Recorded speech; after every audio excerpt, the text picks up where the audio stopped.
What's going on, Cougar fans? Peter Borkowski here on the Cougar Sports Network, bringing you this edition of Coaches Weekly. And once again, I'm joined by the head coach of the CUC men's basketball team, Coach Surles. Coach, welcome back to the show. I'm excited to talk to you today. Yes, sir. Glad to be back. Of course, and hope you had a good Thanksgiving. But during the Thanksgiving week, you guys had two big contests on your hands in non-conference play. An exhibition against UW Parkside, a Division II team, on Tuesday night. You ended up losing that one. But then you guys came back on Saturday and beat Elmhurst, who's a very talented team in the CCIW. First program win over Elmhurst ever. And kind of talk about, really that Elmhurst game, just kind of how that can be seen as a gauge for you guys. Again, Elmhurst is a good non-conference opponent. They're always solid. They beat you guys barely last year. So kind of talk about what you saw in that non-conference game and what that might say about your team moving forward. Yeah, I think it's similar to our Texas trip. It just shows that, we can compete with the best of them. When we're playing fast and doing what we do well, I don't think it's a team that we fear. So beating Elmhurst, getting that first win was big, and I think it's big for the conference as well.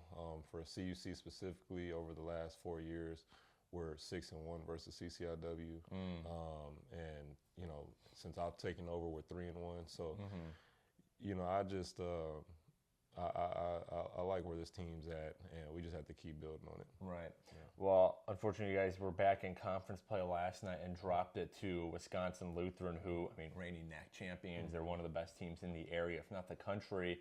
And, again, they're going to be there this season. Again, they're going to be towards the top of the rankings. So can you kind of talk about maybe what's still separating you guys right now, what you and the Cougars can do to kind of improve upon yourself so that you can run with those big boys like WLC? You had your bright spots last night. Obviously, they came away with it in the end. But what are still some of those separating factors that you want to see kind of narrowed down so by the end of the season you are competing with those WLCs, those St. Norberts? Yeah, I think right now the biggest thing is just composure. Wisconsin Lutheran is a very experienced team, and they have guys that have been in some of the biggest games you can play in this conference. So they're not afraid of the moment. They're not rattled by the pressure. And I think that we have moments and spurts where we can be composed and, under control, but we're not there where we can put it together for a full 40 minutes, especially against teams that have, adequate guards, confident guards. So I think that's the point we have to get to in order to overcome the St. Norberts, the Wisconsin Lutherans. And, that was the big point to the team yesterday, is that we'll play them again. Right. And if we were to go on and win the conference, it's going to have to be through one of those two teams. And so, I'm happy to see it early. And so we can continue to work on it. It's similar to our scrimmage when we scrimmaged St. Xavier. We're learning about ourselves. We're seeing what we need to correct, what we're good at. And I like where we're at this point in time.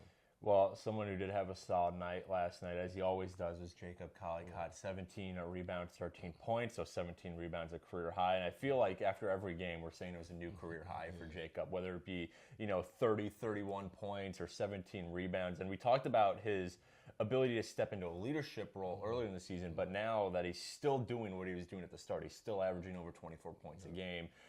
What has he done on the court in terms of his play to kind of take that next step? Because he was already a really good player, but what has he been doing this year in your eyes that allows him to even get better and continuously top himself? Yeah, I think it's just playing hard.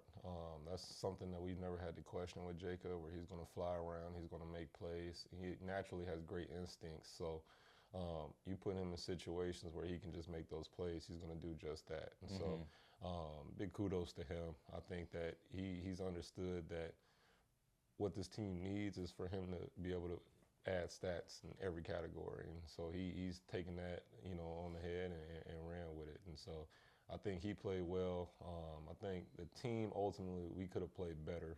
But, Jacob getting 17 boards was big, because he's been a great rebounder, but as we get into the thick of conference, it's going to take some games. Right. We have to go do that. And, he also had 7 assists, I believe. So, it's just one of those things where he just makes plays. He's a good player, and we continue to build on that. Well, to wrap up here, you guys are back home this Saturday welcoming Edgewood to CUC. It will also be Alumni Day, so a big day for you in the program. But What do you guys need to do to get back on track in conference play now? You're sitting at 1-on-1. You got the home opening win against IAT, and then last night's loss to WLC. What do you need to do on Saturday to stay above 500, to get back to above 500 in conference play, I should say, against an Edgewood team who, they've always played CUC really well, at least of the last couple seasons. So what needs to happen Saturday in front of the alumni who are going to be here to come away with a nice conference win? Yeah, I think we need to play confidently, and we need to play hard. We need to play physical. Most importantly, we need to dictate the game tempo. Edgewood does not score a lot of points. They like to play slow pace, run their offense, where we're trying to get up and down the floor. So whoever kind of controls the tempo will have the upper hand in that game. So I think we need to come out early, swinging and going fast. So, I think just dictate tempo, be physical. Well, CUC welcoming Edgewood to CUC on Saturday. Tip-off for that game is set for 2 p.m. and coverage can be found at our website, cucougars.com. And the live stream for the game can, of course, be found on our YouTube page, CUC Sports. Coach Surles, thanks again for joining me today. And good luck with Alumni Day and Edgewood on Saturday. I look forward to talking about it when we meet next week. But until then, this is Peter Borkowski signing off of the Cougar Sports Network and wanting to say, as always, go Cougs. Go Cougs.